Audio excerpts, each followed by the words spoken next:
오늘 말씀 제목은 돌을 골라내자입니다. 지난달 마지막 주에는 13장에 나오는 네 가지 밭의 비유 계속 살펴보고 있는데, 그때는 네 가지 밭의 첫 번째 길가죠. 길가. 그래서 뭐라고 했습니까? 제목이 뭐였죠? 굳은 땅, 묵은 땅을 기경하자. 묵은 땅을 기경하자, 갈아엎자라는 것입니다. 이 13장 비유 기억하시는지 모르겠습니다만, 이 씨앗이 무엇입니까? 하나님의 말씀이라고 했고요. 또 씨앗이 뿌려지는 각각의 땅이 각 사람이 듣는 마음밭이라고 했습니다. 이건 제 해석이 아니라 주님께서 사복음서에 나오는 이 비유를 친히 해석하시면서 이렇게 말씀해 주셨습니다. 씨앗은 말씀이고 각각 그 사람이다, 그 밭은. 그래서 같은 말씀을, 씨앗을 받아들여도 각 사람이 무슨 밭이냐에 따라서 결과가 달라진다라는 것입니다. 그래서 우리 각자의 삶에서 말씀의 열매를 맺지 못하는 가장 근본적인 이유 중에 하나가 무엇이냐? 1차적으로는 물론 전하는 사람도 잘 전해야 되지만 또 받는 사람도 우리 마음밭을 잘 준비해야 된다라고 했습니다. 그래서 먼저 우리 네 가지 밭을 살펴보고 간단하게 살펴봤고, 그리고 좋은 밭이 되어야 된다고 했는데, 좋은 밭의 특징이 무엇이죠? 깨닫는다. 근데 그 깨닫는다가 무슨 깨닫는다고 했습니까? 내용이 뭔지 이해하는 게 아니라, 우리가 이해한 그 내용과 그 말씀의 내용과 그 말씀을 듣는 내 생각과 내 마음이 하나가 되어야 된다고 했습니다. 하나가 되어야 된다. 우리 지난 주일 강사 목사님 모시고 세미나 오후 예배 참석하신 분들은 알겠지만 뭐라고 했습니까? 이원화가 되면 안 되고 일체화가 되어야 된다고 했죠. 바로 그것도 마찬가지입니다. 그래서 하나가 돼. 내가 들은 말씀, 아는 말씀이 아니라 그것에 내 생각이, 내 마음이 하나가 돼. 근데 내 뜻과 내 고집에 하나님의 말씀을 맞춰 나가는 게 아니라 하나님의 말씀이 기준이 되어서 나를 거기에 맞춰가는 과정이 필요하다는 것이죠. 근데 그걸 가로막은 게 뭐다? 첫째는 길가, 둘째는 돌밭, 셋째는 가시떨기. 지난주에 그래서 우리의 그 묵은 땅과 같은 단단한 마음을 깨트려야 된다라고 했었고요. 오늘은 무엇이냐? 돌밭이죠. 돌밭은 무엇입니까? 열심히 땅을 깨트렸는데 그 안에 돌을 끄집어내야 되는데 그거 아직 남은 거예요. 그래서 잘게 부서진 땅, 부드러운 땅이 있는데 그 흙의 층이 있지만 그 밑에 이미 돌이 잔뜩 박혀 있어서 뭐가 심겨도 뿌리를 깊게 내리지 못하는 상황이다라는 것이죠. 그래서 마태복음 13장 5절 6절에 보면 예수님이 이렇게 말씀하셨습니다. 같이 보시겠습니다. 더러는 흙이 얇은 돌밭에 떨어짐에 흙이 깊지 아니하므로 곧 싹이 나오나 해가 돋은 후에 타서 뿌리가 없으므로 말랐고. 흙이 얇다라고 했어요. 흙이 얇다. 돌이 이미 깔려 있기 때문에 충분치 않다는 흙에 있는데, 그래서 싹이 나긴 납니다. 심겼어요. 흙층이 있어서 부드러우니까 길가보단 낫습니다. 그렇지만 뿌리 내리지 못하니까 어떻게 됩니까?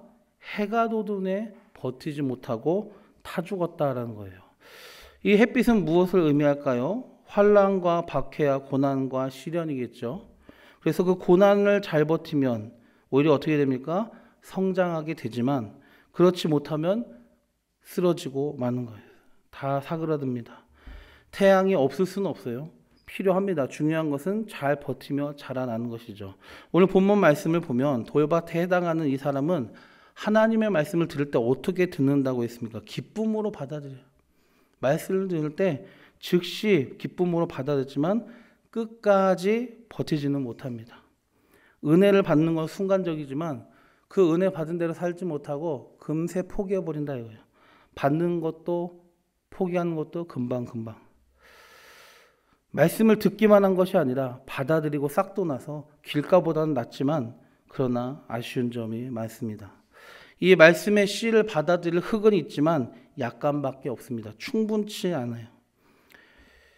그래서 씨앗이 심겨서 자라지만 오래가지 못한다는 것이죠. 여기는 우리가 상식적으로 알 수 있습니다. 그러면 이 돌밭에 해당하는 사람은 어떤 사람이냐? 이 뿌리 내리지 못한 사람의 특징은 첫째로 두 가지로 볼 수 있는데, 첫째는 쉽게 움직이는 감정이에요. 감정이 기반한 신앙생활이나 마찬가지죠. 20절 한번 다 같이 보시겠습니다. 돌밭에 뿌려졌다는 것은 말씀을 듣고 즉시 기쁨으로 받되. 기쁨으로 받되. 억지로 받지 않습니다. 은혜가 없다는 것이 아닙니다. 기쁨으로 받습니다. 네, 기쁨이 전부인 거죠. 13장 5절에도 아까 싹이 곧 나온다고 했고요. 또 21절 뒤 말씀에도 잠시 견디고 근데 곧 넘어지고 기쁨으로 받을 때도 즉시 기쁨으로 받고 반응이 빠릅니다. 즉시, 곧, 잠시 이런 표현들은 다 무엇을 강조하죠? 짧은 시간을 강조합니다. 이런 상태에서는 은혜를 받을 때도 금방 적극적으로 받아들이지만 견디는 시간은 짧습니다. 그래서 금방 시들어 버린다는 거예요. 그 이유는 한결같이 뭐라고 합니까? 뿌리가 없다. 비유에서도 뿌리가 없고 그리고 해석에서도 뿌리가 없다라고 해요. 지속성이 없고 꾸준하지 못한다. 쉽게. 우리 담임 목사님께서 늘 말씀하시지만은 시간이 중요하다고 했어요. 시간이. 순간순간 순종하고 은혜 받고 하는 거 중요하지만 더 중요한 건 뭐냐? 꾸준해야 된다. 근데 지속성이 없어요. 왜? 핵심은 뭐나? 뿌리가 없기 때문에. 왜 뿌리가 없는 이유를 이제 오늘 살펴보면 흙이 얕은 이유가 뭐냐? 돌이겠죠, 돌. 그 다음에 이 돌밭에 해당하는 사람은 첫 번째는 이게 쉽게 움직이고 감정적이다. 감정이 기반한 신앙생활이다. 그리고 두 번째 특징은 피상적이다. 피상적이에요. 21절 다 같이 보시겠습니다. 그 속에 뿌리가 없어 잠시 견디다가 말씀으로 말미암아 환난이나 박해가 일어날 때에는 곧 넘어지는 자요 라고 했습니다. 그 속에 뿌리가 없다. 그러니까 말씀을 아는 것 같지만 깊이가 없다는 것이죠. 그러니까 쉽게 흔들린다는 것입니다. 겉은 그럴듯하지만 그 말씀을 깊이 알지 못하고 더 나아가서 그 말씀이 어떻게 된 겁니까? 알기만 아는 겁니다. 예. 지식은 있는데 그 말씀이 내게 힘이 되지 못하는 거예요. 말씀이 마음에 심기지 못한 것이 바로 그겁니다. 강사 목사님 말씀했던 일체화가 안 되는 것도 마찬가지죠. 예. 말씀과 삶이 피상적으로 연결되어 있어요. 피상적으로. 그래서 일체화가 안 되는 거예요. 우리 신앙의 굳건함은 무엇에 달려 있습니까? 여러분의 신앙은 어떻습니까?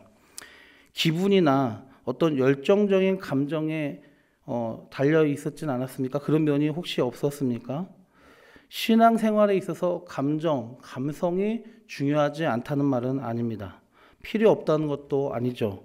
앞으로 우리가 전진해 나가는 힘, 뭔가를 극복해 나갈 때에 힘과 적극성은 우리의 신앙 감성에 영향을 받습니다. 중요한 거예요. 하지만은 우리 신앙의 근간은 내 감정, 내 기분에 달려 있는 것은 아니죠. 신앙생활의 굳건함과 꾸준함은 감정에 의존하는 것, 기분에 의존하는 게 아니라 또 우리의 감정과 기분에 영향을 주는 우리의 상황들에 달린 게 아니에요.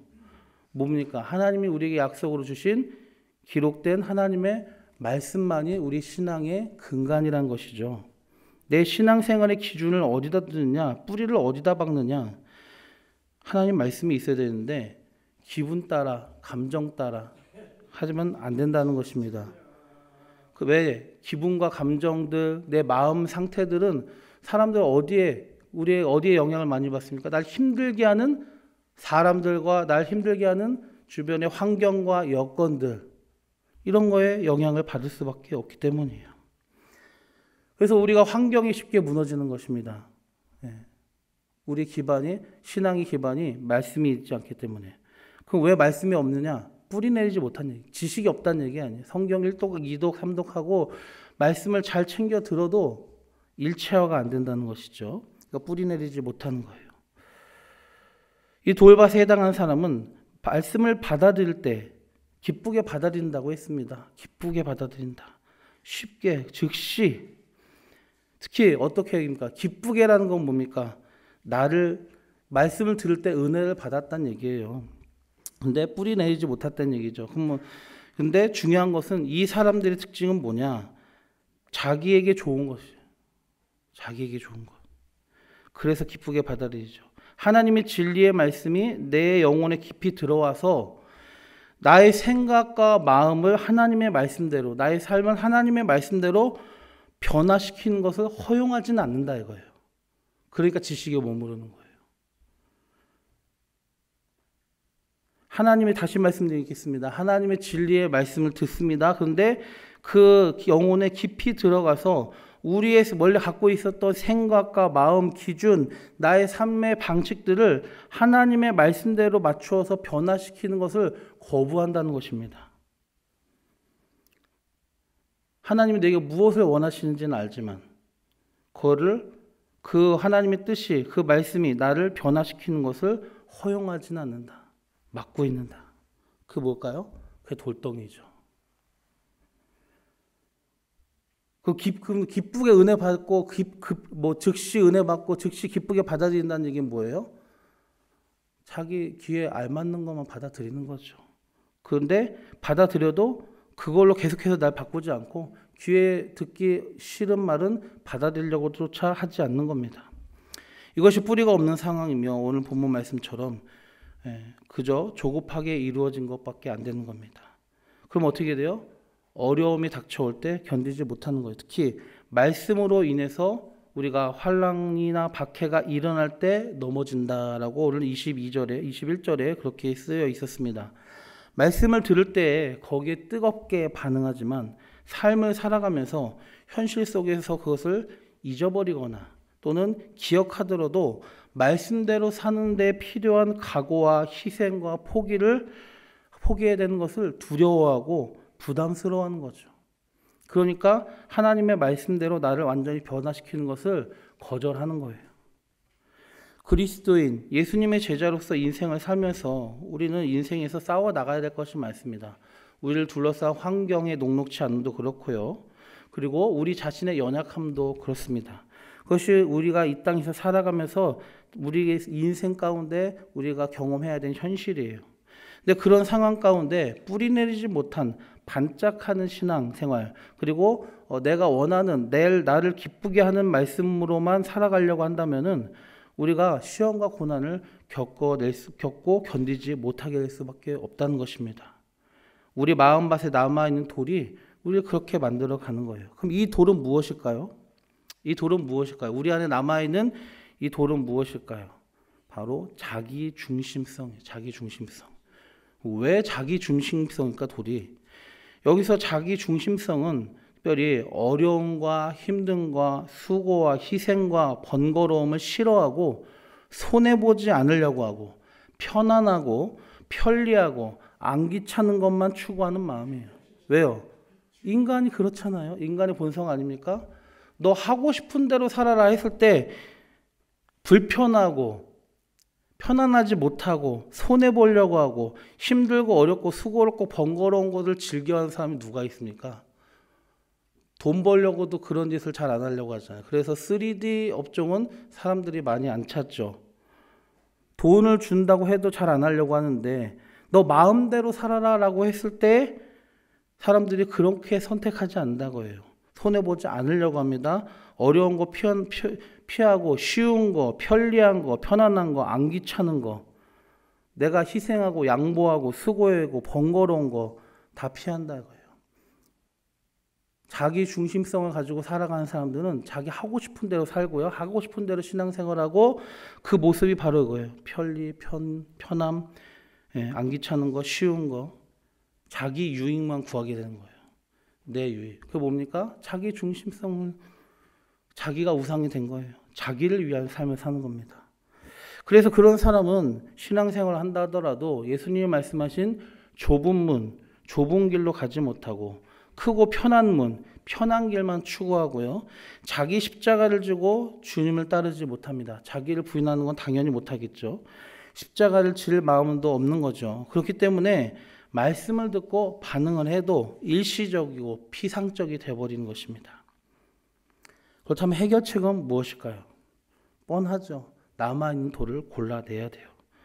그래서 온전한 회개가 필요합니다. 우리 개간을 했습니다. 첫 번째 길가밭에서. 그러나 여전히 위에 우리 앞서 살펴본 대로 자기 중심성이 남아있는 거예요. 말씀과 신앙 때문에 어떤 고난과 손해와 희생이 있어도 감수할 수 있다는 것은 예수님의 말씀대로라면은 자기 십자가를 지는 삶에 해당하는 거예요. 자기를 부인하고 자기 십자가를 지는 거. 예수님이 제자도를 가르치시면서 마태복음 16장 24절 25절에서 이렇게 얘기하셨죠. 다 같이 한번 읽어보시겠습니다.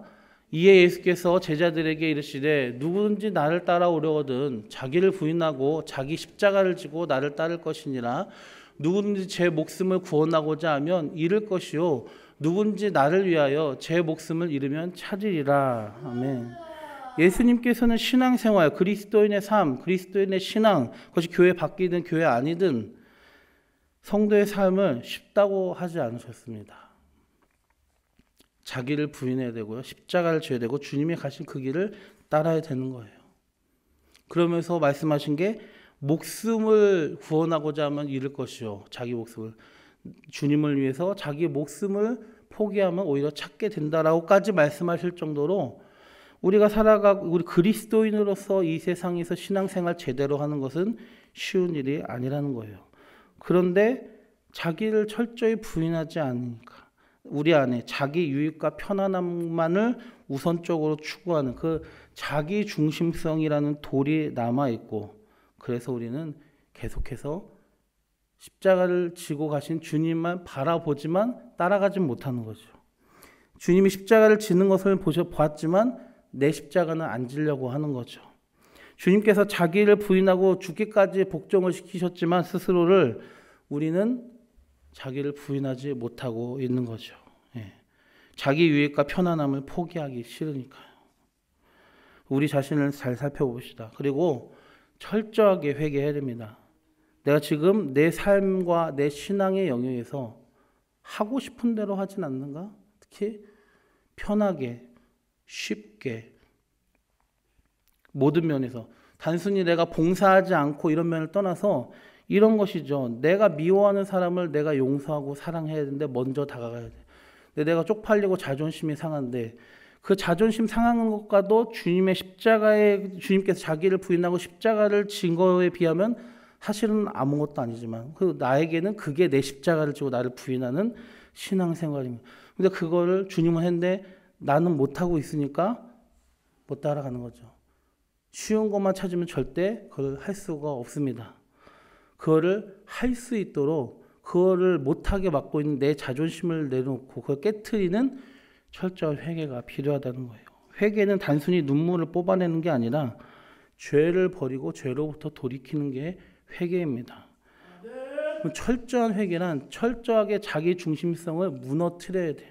그래서 사도 바울이 나는 날마다 죽노라 얘기했고, 그리스도인의 삶을 십자가에 자기를 못 박는 삶이라고 한 겁니다. 근데 우리는 이렇게 해야 됩니다. 회개할 때 난 죽었다. 난 죽었다.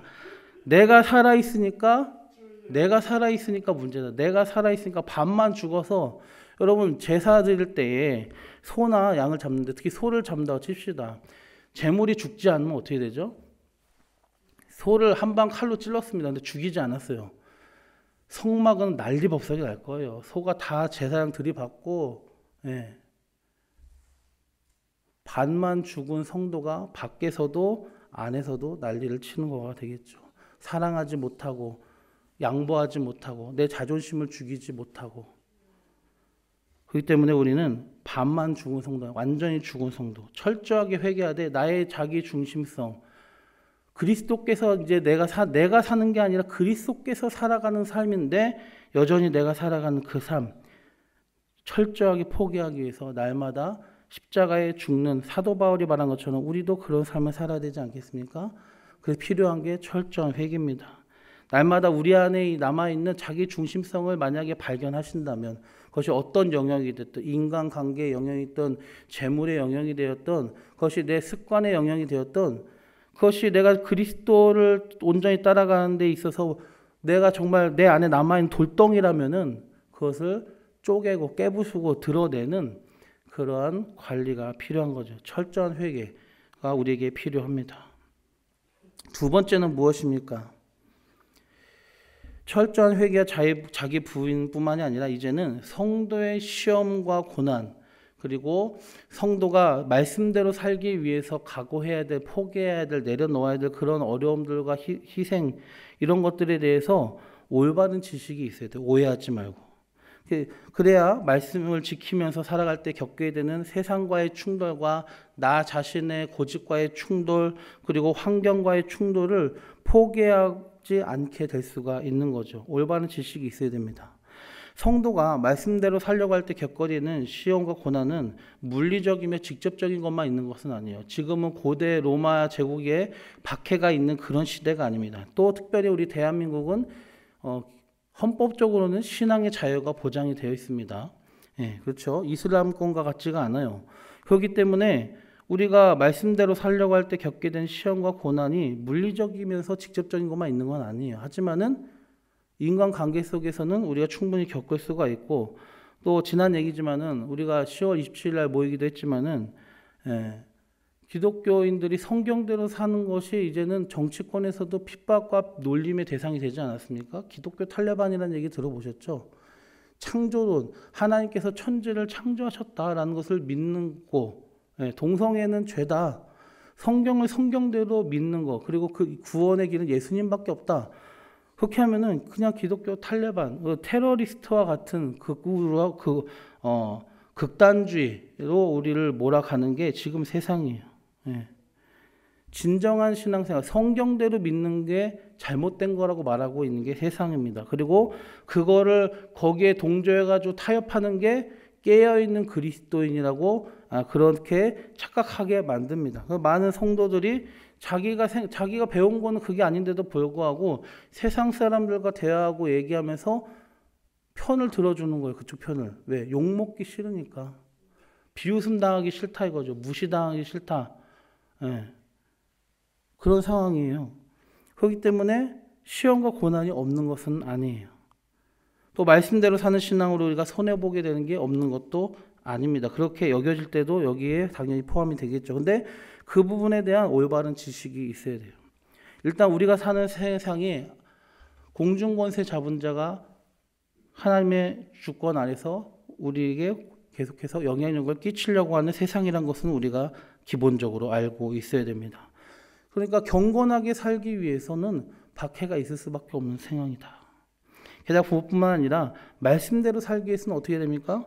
돈을 더 벌 수 있는 것을 포기해야 될 때도 있겠죠. 시험 기간 더 공부할 수 있는데 우리는 예배드리는 시간을 희생해야 돼. 모일 시간을 희생해야 돼.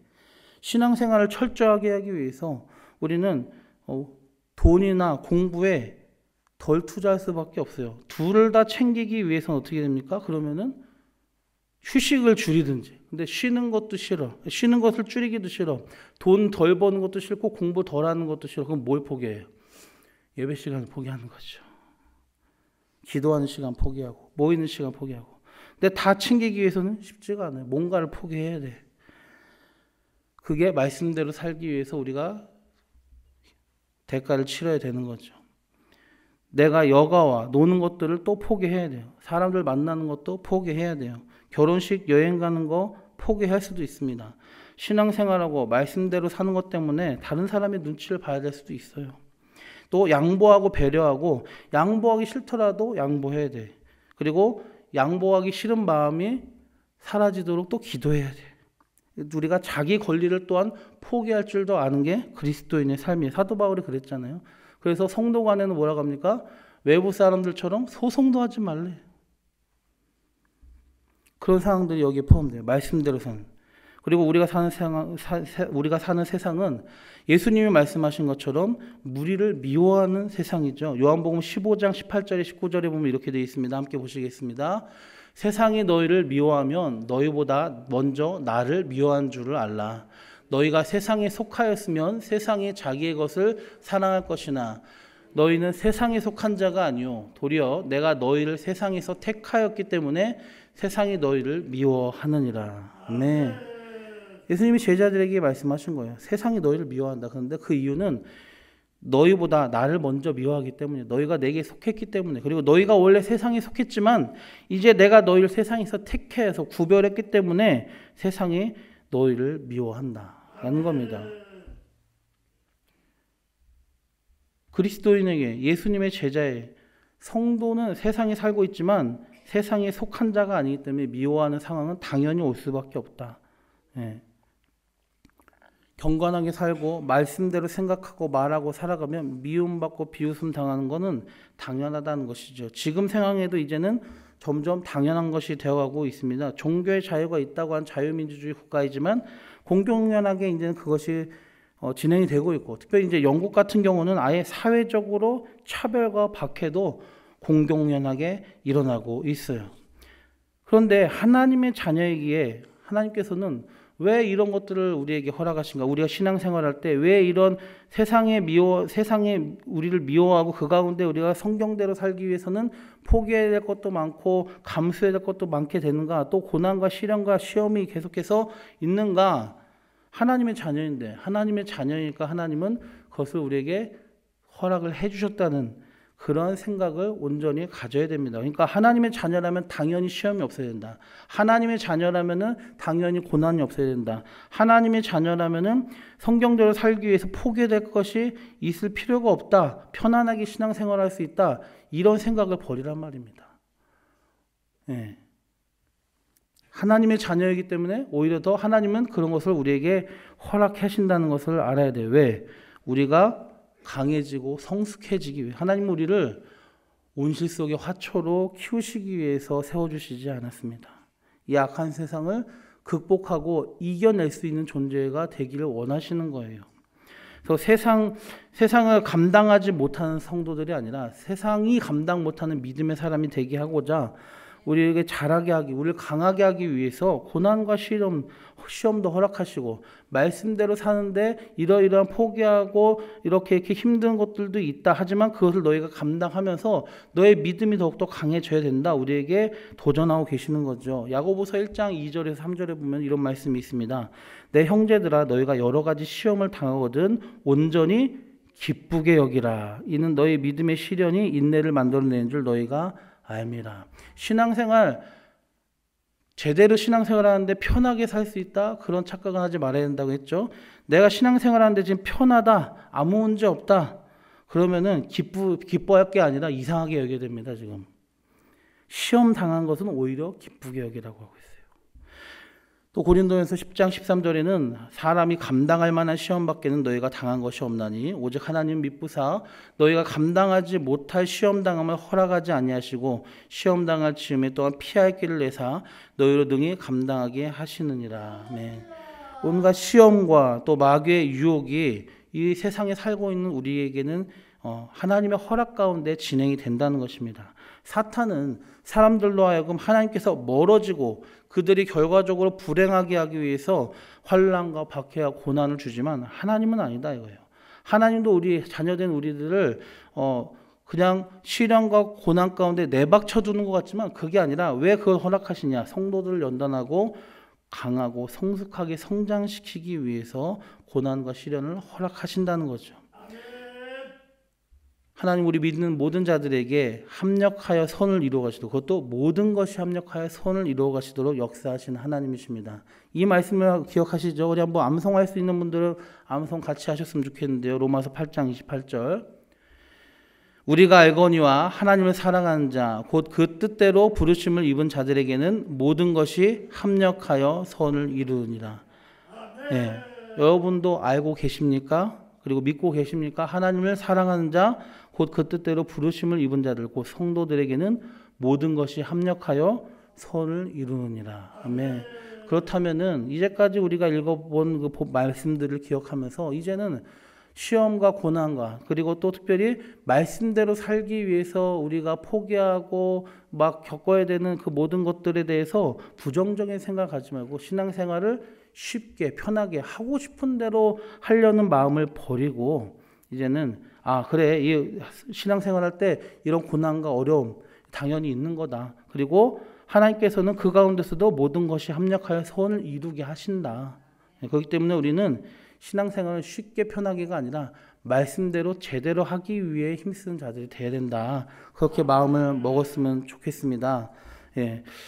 그럼 이 두 가지, 첫째는 뭐라고 했습니까? 우리가 돌덩이를 꺼내기 위해서는 철저하게 회개해야 된다. 우리 안에 남아있는 그 자기중심성이라는 돌덩이를 발견하면서 철저하게 회개를 하고, 둘째는 고난과 핍박 그리고 우리가 말씀대로 살기 위해서 우리 삶에서 감수해야 되는 모든 희생과 손해들에 대한 올바른 인식이 필요하다고 했고요. 세 번째는 뭐냐? 그 다음에 어떻게 했어요? 말씀의 뿌리를 깊이 이제 내려야죠. 돌덩이 꼽아내고 고난과 신뢰에 대한 올바른 인식이 있으면은 이제는 말씀의 뿌리를 깊이 내려야 됩니다. 그냥 뿌리를 내리는 게 아니라 어떻게 깊게 내려야 된다. 뿌리가 깊지 않으면 흔들린다고 했어요. 우리가 말씀을 많이 충분히 알고 있다고 자만하지 말아야 되고 깊이 알아야 되고요. 그리고 첫 시간에 말씀드렸던 것처럼 그 말씀과 내 생각과 마음이 하나가 돼야 된다는 거예요. 일체화가. 사도행전 17장 11절에 이런 말씀이 있습니다. 베레아에 있는 사람들은 데살로니가에 있는 사람들보다 더 너그러워서 간절한 마음으로 말씀을 받고 이것이 그러한가 하여 날마다 성경을 상고하였다라고 했습니다. 예. 사도 바울이 전도 여행을 하다가 베레아라는 도시에서 복음을 전했는데 여기 사람들은 그 이전 지역인 데살로니가 사람들보다 마음이 완악하지 않았다라고 했어요.